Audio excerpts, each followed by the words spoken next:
السلام علیکم ورحمۃ اللہ وبرکاتہ ناظرین، شب برات مبارک۔ کبھی معراج، کبھی شب برات تو کبھی شب قدر دیتا ہے۔ کتنا مہربان ہے رب، بخشش کے ہزاروں وسیلے دیتا ہے۔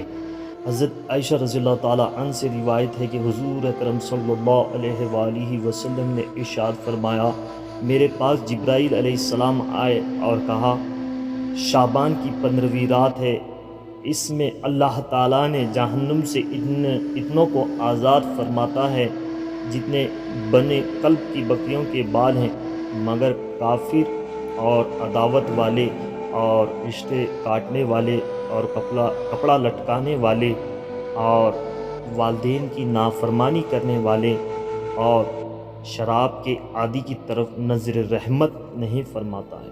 اللہ